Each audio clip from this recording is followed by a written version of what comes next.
What's good, everyone? Welcome to the K-pop findings. I'm Jeff, and today we're doing another J-pop to K-pop segment. A bunch of you guys dropped your requests, and I lost a lot of footage. I almost didn't redo any of it, but these are your requests. I gotta redo it. So don't worry, your requests are coming. Just might be a little slower because I'm back up. Today we're checking out J Soul Brothers' Unfair World. This is a rough song. Like I love happy, energetic, cheery songs. This is a good song, but it's rough. We're gonna break down this music video into two parts: music video aesthetic with the meaning, and song and vocals. I'm also gonna give you guys some recommendations for other songs, and as usual, all songs I talk about today are gonna be in the description box below for your convenience. Check them out, give them a click. And speaking of clicking, don't forget to grace the subscribe button with a click, so you can stay up to date to all the other J-pop stuff I do, other K-pop stuff, other reactions, and all that good stuff. Alright, let's do this. Sad song time. Grab something to drink, grab some tissues, a bit of tears, and let's see what we find. Alright, so music video aesthetic with the meaning.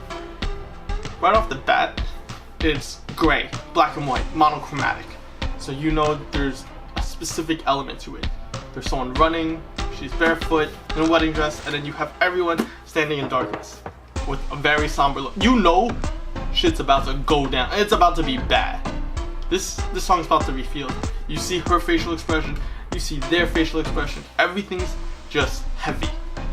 The clouds add a heaviness. It's crazy. The storyline is there, and it picks up pretty quickly. We do see moments where it's just their vocal focus, and the clouds do play a lot, but storyline does kick in. We see one of the primary characters that's in the storyline, and she's kind of like this, I'm gonna censor this, she's kind of this burlesque dancer, or just she's dancing at a club maybe, we don't know, but she's not in a position where she wants to be. She goes back to the dressing room, and you can just tell through her facial expression she's not happy, she's crying, and it's a mess. She's not in the spot where she wants to be. But you see that she's made a lot of money, and she's definitely doing this not because she wants to, but it feeds, like, it brings bread home, and it hits hard. It hits really hard. They switch back and forth between the members and her, and like I believe one of the members is yelling. It's just there's a lot of emotion. It's really intense, and you can almost feel that the members can feel it too. They're crying too, which is crazy. There's a lot of emotion. Yeah, it's heavy. This is heavy. As it progresses, we have I believe another character, and she's kind of just walking through a forest. She seems to be in this kind of wedding dress. And at first, you don't really get an idea of what she's doing. And it jumps. You see a girl in a white dress, and she's crying in the elevator. Definitely a different feel. And you're not really too sure where you're going with it at first. She's exiting the elevator, and then, boom, she's on the ledge. It's crazy. There's definitely a lot of... It's kind of urgent. It's like, it makes you feel as the watcher, like, whoa, this escalated from kind of sad to boom really quick. The thing that hits really hard for me though is she kind of has a pocket mirror, makeup mirror, and it's reflected towards herself, of course, but she can't bear to look at it. Does that mean she can't bear to look at what she's doing, or just she can't stand her appearance? There's so much in it. And then someone pulls her back in, he disappears, and that already tells you a lot. It gives you a lot of ideas. Did someone actually pull her back, or was it just her? And she gets, this may be a minute detail, but she doesn't get pulled like 2 feet back. She gets pulled at least a good 5-7 feet back in. And she's grasping herself, and she's crying, and there's a lot of intensity. She yells. There shows a lot of suffering, a lot of sadness to it. She's kind of hugging herself, holding herself, and it says a lot. It says a lot. Then you have moments with the members. They're holding each other's shoulders. They're connecting to this storyline so strongly and so well. I believe that the way that the members are placed, the look, and their actions piece this music video together really well. And then you have there's 3 people. You back to the bride. She's running, and there's a lot of detail to her. She's barefoot in certain moments. She's in a white dress. The white is very, very strong. And then she falls. And we can't tell exactly why. Then we have a color change. And it's just... the color change adds everything. The crappy thing right now is though, one of the members holds back another member. And then we black out. We have no idea what goes on next. I cannot find a full music video. That's the full music video. That's kind of messed up because we don't really see what's going on. But going off what we see last, one member is holding back another member. I assume he's trying to go to the woman who fell in a wedding dress, and it's just a lot. The color change at the end, it adds like kind of a different feel. It's really hard to guess where this music video would have ended up. Overall, the music video is super dark with the black, white, and the gray. The members are typically, majority-wise, are in the gray cloud set, which is really strong. Their actions, facial expressions, way they sing, which I'll get to in a couple seconds, and just everything's strong. The only changes in set are to depict the story of the three people who are just in crappy situations. They're just really sad. And with that, we're going to the song, the vocals. Having the members in that cloudy room actually does a lot for the vocals. It doesn't distract you as much, and when they hit falsettos and high notes, you really can, like, you're paying attention. You're just focused on them singing. A lot of passion, a lot of sadness, but it's also a very unified sound, which makes it even better.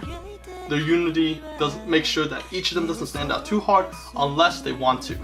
They have their highs and lows, highlighted segments, and overall it's just a crisp, good song. The lyrics are also pretty heavy. It matches the song well. TLDR, the protagonist is kind of trying to give comfort to a person that's potentially in this music video. It's strong, it's a lot.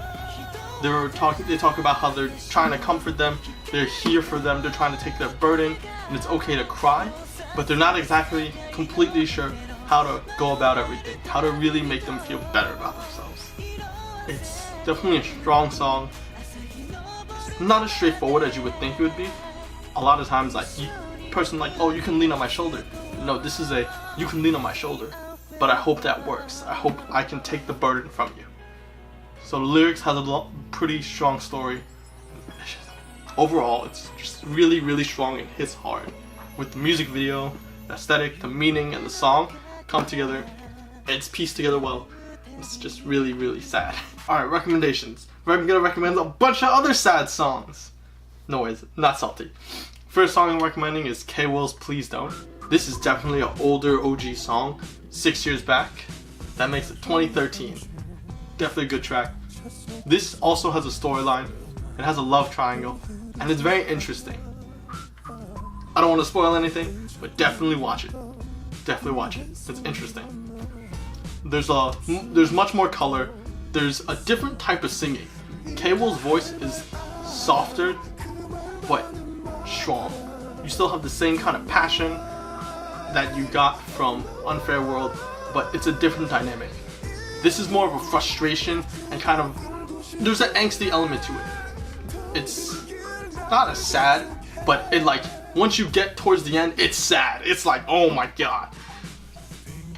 It isn't so much suffering as kind of like a longing for someone. It's a yearning. It's different. It's a different aesthetic.